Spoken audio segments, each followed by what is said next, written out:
Oh, Emma, you came at the right time. I was thinking of making this your sister Haley and her family's new home. Right after I got out of the car and filled my lungs with the crisp aspen air, I heard my father Daniel's voice from the wooden porch. For a moment, I forgot how to breathe. This cabin was supposed to be my own sanctuary, the place I bought to escape the noise of the city. Surrounded by the majestic Rocky Mountains, it was the only space that could truly reset both my mind and body from my busy life. What do you mean, Dad? Why are you here? I closed the car door and slowly walked toward him. I used the spare key. We're family, so I didn't think I needed to ask for permission. There was not a trace of guilt in Daniel's tone. He didn't even seem to realize that he had trespassed into my sacred space. The spare key. When I bought this house, my mother begged me to give her one just in case of an emergency, and I had given in. I've regretted that small act of sympathy and weakness ever since. This is my vacation home. What do you mean by making it Haley's new house? Is that supposed to be a joke? Daniel looked at me as if trying to lecture a stubborn child. Why are you being so uptight, Emma? The air here is fresh and nature is abundant. There's no better place for Haley's kids to grow up. There wasn't a single sign of shame or even the slightest hint that a discussion might have been appropriate. He spoke as if it were only natural that my property was family property, and that, as the head of the household, he had the right to decide how it should be used. That was the logic my family lived by. My success had never been seen as the result of my own effort, but as a shared resource for everyone to use freely. This is my house. I'm the owner. If Haley and her family need a home, the least you could do is talk to me first. Don't you think? Talk? There's no need for that between family. You already have that fancy penthouse in New York. You hardly ever use this place. If it's just sitting here empty, why not make it useful for the family? Don't you agree? I could feel the heat of anger rising to my throat, but I swallowed it back. Losing my temper here would only give them what they wanted. I needed to stay calm and confirm the facts. I walked past Daniel, opened the heavy oak door, and stepped inside the house. Then I immediately noticed something strange. A thin layer of white dust had settled on the warm walnut floor I had so carefully chosen. With a growing sense of unease, I walked straight down the hallway and placed my hand on the bathroom doorknob. What spread out before me was a hideous space that bore no resemblance to the bathroom I remembered.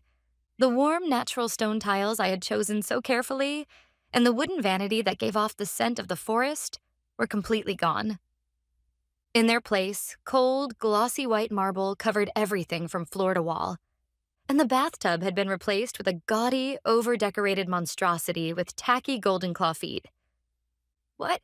Is this? My voice came out lower and colder than I expected. Oh, the bathroom? Haley said she liked this kind of European style. Looks nice, doesn't it? Daniel said proudly from behind me. I didn't respond. Instead, I opened the door to the adjacent bedroom. There, too, was a room I no longer recognized. The calm, earth-toned walls I had chosen for meditation were now covered in Haley's favorite pastel pink damask wallpaper, and the spot by the window where I used to sit in my beloved leather armchair to read quietly had been replaced by a massive vanity surrounded by a blinding frame of Hollywood-style lights. It felt as though my space, my values, and even my very existence were being painted over with layers of vulgar pink and gold. It was an unbearable kind of violence. How wonderful, Dad. It's such a Haley-like room. I turned around slowly, forcing myself to sound calm. Daniel completely missed the meaning behind my words and replied with pride. Right? It's my gift to celebrate Haley's new beginning. She's going to love it. I took a slow, deep breath. Yelling or crying wouldn't change anything. It would only end with the same old accusations. You're so cold. Don't you care about family? And I'd once again be cast as the villain. Years of experience had taught me that. What's wrong, Emma? Why so quiet? Don't you like my present for Haley's family? I turned my back to him and stood in front of the massive vanity. The face staring back at me in the mirror looked shockingly composed. Dad, cancel this renovation and restore everything to how it was. What are you talking about, Emma? It's almost finished. Haley's been looking forward to it. I'll speak to Haley myself. This is my house. I'm not giving it to anyone. Through the mirror, I could see Daniel's face turning red with anger. How dare you speak to your father like that? When did you become such a cold-hearted person? Those words no longer reached me. I took my smartphone out of my pocket and began to dial. Hello, is this a construction? This is Emma Parker, the property owner. Yes, I'm at the site right now. I'm sorry, but I need you to stop all work immediately. Effective today. After hanging up, a heavy silence filled the space between me and my father, who stood frozen in shock. On his face, there was not just anger, but genuine confusion and helplessness. He had never imagined that the obedient daughter he knew would go this far. Without giving Daniel another glance, I got into my car.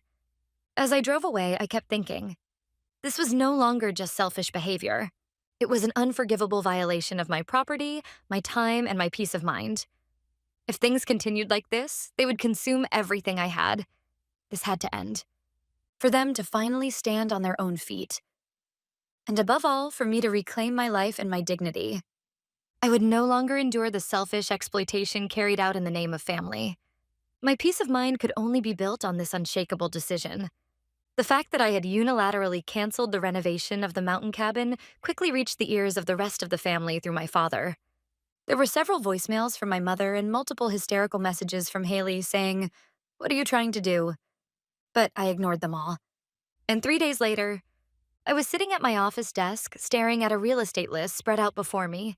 The header read, "List of owned properties." It contained the properties owned by my company. Across from me sat my attorney, Jordan Reed. He was reviewing the list with sharp eyes and said in a calm voice, "The list looks accurate, Emma. I've verified every registration record. The ownership of all these properties is completely under your company's name. Legally, nothing can stop you from proceeding." "Thank you, Jordan. You're as quick as always." "That's my job," he said with a shrug, then slid another stack of documents to the center of the table. "And this is the final draft of the letter for your family." I picked up the stack of papers. Each page bore the typed names of my father, mother, brother, and sister. It wasn't just a pile of documents. It was a surgical blade, meant to sever the distorted bond that tied me to my family. A plan that Jordan and I had carefully orchestrated. "Are you sure about this?" For the first time, he spoke not as my lawyer, but as my friend. "Once you send this, there's no turning back. They might resent you for the rest of their lives." I had long since accepted that. What I feared was not their hatred. What I feared was allowing their dependence to consume my life until the day I ended up hating them completely. I had to end it before that happened. I turned to Jordan and spoke clearly. "I have no doubts anymore." "Understood," he said, standing up. "Then we'll have it sent out tomorrow morning. Everyone should receive their copy the following day." At those words, I quietly closed my eyes. 2 days later, my smartphone began to ring loudly. The first letter had likely reached my parents' house in the suburbs of New York. The name displayed on the screen was my mother's. I took a deep breath, gathered my resolve, and swiped to answer. "Hello? Emma, please help us." My mother's half-hysterical scream burst through the speaker so loudly it nearly shattered my eardrum. I could hear her sobbing uncontrollably on the other end of the line. "A letter came from a lawyer. It says we have to leave this house within 30 days. You had something to do with this, didn't you?" She was right. Together with Jordan, I had sent my family a notice to vacate. It stated that they must vacate the property within 30 days. If they failed to comply, legal action would follow, an entirely standard procedure. My mother still believed that I held the key to undoing the situation. Meeting that expectation, I spoke quietly but firmly. "Mom, there's no mistake. The notice says exactly what it means." What's going on? What are we supposed to do?" "Calm down. This isn't something that can be explained over the phone." I kept my voice low and steady, guiding her out of panic. "This Sunday afternoon at 2 o'clock, everyone needs to gather at the house. Dad, my brother, and Haley, everyone. Tell them I said so. I'll explain everything then." "You mean you're holding a family meeting?" "Yes, because this is a family matter." My tone left no room for argument. For a moment, my mother was silent. Then, in a faint voice, she said, "All right," and the call ended. My phone kept ringing afterward, calls from my siblings, but I ignored every single one. For the next few days, I cut off all contact with my family. I continued to meet with Jordan to calmly discuss the next legal steps and prepare for what was coming. And then the fateful Sunday arrived. Just before the scheduled time of 2 p.m., I pulled my car into the driveway of my parents' house. When I opened the front door, the living room was filled with a heavy, suffocating silence. Daniel stood by the fireplace with his arms crossed, and my mother sat in the corner of the sofa, pressing a handkerchief to her eyes. Lucas paced around the room, visibly irritated, while Haley sat next to her husband, glaring at me with a fearful expression. Their eyes were filled with a mixture of accusation, confusion, and faint fear. Looks like everyone's here. As soon as I said that quietly, Lucas burst out, unable to hold back. Don't you looks like everyone's hear me, Emma? What the hell is going on? What's that letter about? And what's Clearwater Holdings supposed to be? Calm down, Lucas, Daniel said gravely, stepping in. Emma said she'd explain everything. Let's hear her out first. He still seemed to believe that I had come here to somehow fix things. That illusion was about to be shattered beyond repair. I took several documents out of my handbag and placed them one by one on the coffee table in the center of the living room. The deed to this house, the deed to Lucas's house, and the deed to Haley's condominium. Each one bore the same name on the line marked Owner. Clearwater Holdings, LLC. Let's start with the facts. I looked around the room, meeting each of their eyes in turn, and spoke calmly but firmly. The places you've been calling your homes for all these years have actually belonged to my asset management company since 8 years ago. A heavy silence fell over the living room. Everyone seemed to be struggling to process what I had just said. In my mind, the events from 8 years ago came back in vivid detail. It was around the time when the aftermath of the Lehman shock was leaving its final scars on the real estate industry. Daniel, drunk on his own philosophy that a wise investor acts during a crisis, had poured every cent of his wealth into over-leveraged real estate investments. His plan was recklessly optimistic, a dangerous gamble. And as expected, reality crushed his dream. The economy worsened, and the loan interest kept snowballing out of control. At that time, I was completely absorbed in my newly founded business, but I couldn't ignore how my mother's voice over the phone grew darker with each passing week. Of course, they knew about my success. They knew I had started my own company and accumulated some wealth, but they didn't know the true extent of my assets, and I had no intention of telling them. They had always carried this unspoken belief that Emma will help us, of course. Then, one day, my mother called. She told me that my father's company's debts had reached a critical stage and that it was only a matter of time before all their properties would be seized. I couldn't abandon them. No matter what had happened, they were still my family by blood. But simply giving them money without conditions was something I absolutely could not do. That would only fuel their lack of financial discipline and deepen their dependence on others. What they needed wasn't rescue, it was structural reform. So, together with my brilliant attorney, Jordan Reed, I devised a plan. First, I established a new asset management company, Clearwater Holdings. Of course, my name didn't appear anywhere on the official registration documents. Jordan handled all the paperwork as my proxy. Through this company, we arranged to purchase all of Daniel's properties along with his debts. That way, the family's entire foundation, the house in the suburbs of New York that Daniel was about to lose, the residence in Connecticut where Lucas lived, and the Manhattan condominium where Haley resided, all legally became assets of my company.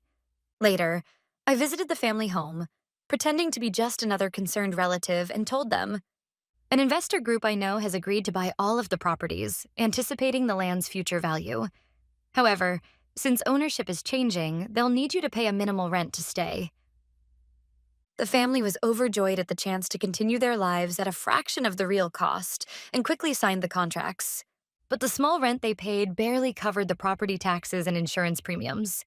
The enormous costs required to maintain the properties, repainting the exterior, plumbing repairs, landscaping, were all secretly borne by my company, the true owner. A few weeks later, Daniel called me. Emma, we can manage the rent, but daily living expenses are tight. Haley's kids' tuition, your mother's medical bills. You're part of this family too, so maybe you could help out a little? Just as I had expected, I agreed to his request, but only on one condition. All right, but I'll be the one managing the money. I'll transfer a fixed amount every month into your account as living expenses. You'll have to make do with that. They accepted those terms, and so they paid rent to my acquaintance's investment group, while receiving an equal amount from me as living expenses. In other words, they were living comfortably on an invisible safety net I had created, practically rent-free. And they only grew more entitled. 8 years of free housing, a life built entirely on my sacrifice. Yet in Daniel's mind, all of it had become nothing more than a right. And now, they had tried to seize even my sanctuary in the mountains without a single word of consultation. I had reached my limit. This warped relationship, this endless chain of exploitation had to end here. That was why, with Jordan's help, I executed this plan. The first to break the silence was Lucas. He glanced between the property deeds on the table and my face, then spoke in a voice full of disbelief. Wait a second, Emma. Your asset management company? Don't tell me this investor group you mentioned, it was you all along? There was no anger in his tone yet, only confusion. That's right. 8 years ago, I took over all your debts and purchased every property. For the past 8 years, you've been living in my houses, nothing more.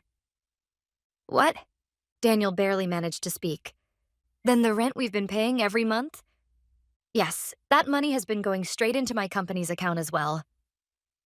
At that, Lucas's confusion turned into fury.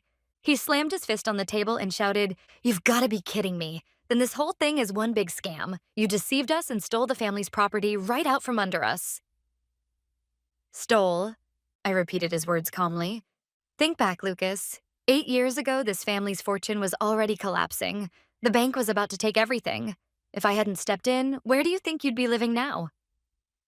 Even so, you could have handled it differently. Why didn't you just tell us the truth? Why pretend to be someone else? Why make us feel like we were taking charity? I looked around the room, meeting each of their eyes, and finally said what I had kept buried for years. Because I knew exactly what would happen if I told you the truth. You would have treated my assets as your own and started draining them dry. I would have become the family's ATM, forever exploited by the people I love. Isn't that right? No one could answer my quiet question, because deep down they already knew the inconvenient truth. My calm words were the spark that shattered the frozen tension in the room. Haley's lips trembled as she screamed in a high, shaking voice, Then where are we supposed to live? If this house and my condominium both belong to you, are you saying we should live on the street? You're awful. This is cruel. Her hysterical cries triggered Lucas's explosion of anger. How dare you say that? Don't act like you did us some favor. You didn't save us. You wanted to control us. You kept us under your thumb for 8 years. You must have enjoyed every second of it. And finally, Daniel, the man who had tried to maintain his dignity as the head of the family, tore off his mask. His face turned crimson as he pointed a trembling finger at me. Enough, Emma. Don't forget who raised you. I paid for your college, I taught you the basics of business, and this is how you repay me? This house belongs to the Parker family. It's not yours alone. In the corner of the sofa, my mother, Helen, pleaded through her tears.